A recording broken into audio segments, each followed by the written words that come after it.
والصلاة والسلام على سید الانبیاء والمرسلین قال اللہ تعالی وتبارک فی القرآن المجید والفرقان الحمید وقضى ربك ألا تعبدوا إلا إياه وبالوالدين إحسانا صدق الله العظيم اللهم صل على سيدنا ومولانا محمد وبارك وسلم.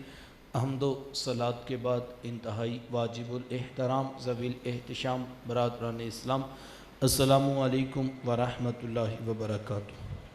بتوفیق باری تعالیٰ مجھے اور آپ کو درس قرآن مجید کی سعادت حاصل ہو رہی ہے. دعا ہے اللہ تعالیٰ میری اور آپ کی شرکت کا ایک ایک لمحہ قبول فرمائے اور قابل عمل باتوں پر توفیق عمل نصیب فرمائے. ارشاد فرمایا وَقَضَى رَبُّكَ أَلَّا تَعْبُدُوا إِلَّا إِيَّاهُ، اور تیرے رب نے فیصلہ کر دیا کہ اس کے سوا کسی کی عبادت نہیں. سجدہ صرف اللہ کی ذات کو ہے اور وہی ذات اس بات کا حق رکھتی ہے کہ انسان کی پیشانی اسی کے آگے جھکے. وَبِالْوَالِدَيْنِ إِحْسَانًا، اور والدین کے ساتھ حسن سلوک کرنا. حقوق والدین کی اہمیت کا اندازہ قرآن مجید کی ان آیات سے لگایا جا سکتا ہے کہ اللہ تعالیٰ نے اپنی عبادت کے فوراً بعد متصل جس بات کا تقاضا کیا وہ والدین کے ساتھ حسن سلوک ہے. اس پر علماء نے باقاعدہ گفتگو کی ہے اور کہا کہ انسان کے وجود کے دو سبب ہیں، ایک سبب حقیقی اور ایک سبب ظاہری. سبب حقیقی ذات باری تعالیٰ ہے اور سبب ظاہری والدین ہیں.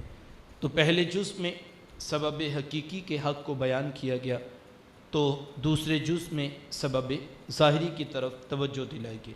ماں باپ کس قدر اہمیت کے حامل ہیں. میرے حضور تشریف فرماتے صحابہ بیٹھے تھے کہ دور سے ایک بوڑھی خاتون کو اپنی طرف آتے دیکھا. آقا کریم علیہ السلام کی نظر پڑی تو میرے حضور اٹھ کھڑے ہوئے، میری ماں پکارتے ہوئے اور دوڑ لگاتے ہوئے ان کے قریب پہنچے.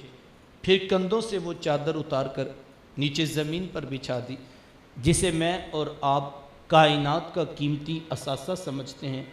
اپنی والدہ کو اس چادر کے اوپر بٹھایا، کان لگا کر گھنٹوں ان کی باتیں سنی، اور جب وہ بوڑھی خاتون خود اٹھ کر واپس جانے لگی تو کسی نے راوی سے پوچھ لیا یہ آنے والی خوش قسمت خاتون کون تھی کہ محبوب علیہ السلام نے کندھوں کی چادر ان کے قدموں کے نیچے بچھا دی.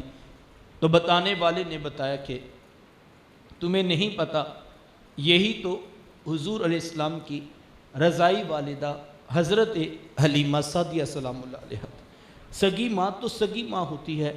میرے محبوب علیہ السلام نے تو دودھ پلانے والی ماں کو بھی اتنی عزتیں عطا کی. ماں باپ کیا ہوتے ہیں یہ زمانے کو میرے محبوب علیہ السلام نے آ کر بتلایا. آقا کریم علیہ السلام ایک دن صحابہ کو نماز پڑھانے آئے. تا حد نگاہ صحابہ نے اٹھ کر حضور کا استقبال کیا. محبتوں بھرا یہ ہجوم دیکھا تو چھم چھم آنکھوں سے آنسو برسنے لگے.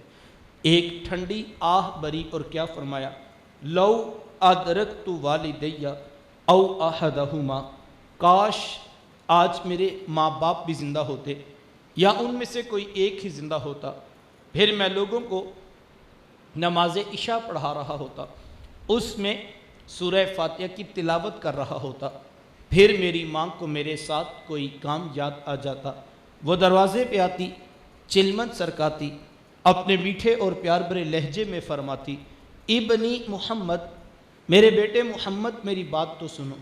کہا لوگوں میں نماز کا مصلی چھوڑ کر پہلے ماں کی بات کو سن لیتا.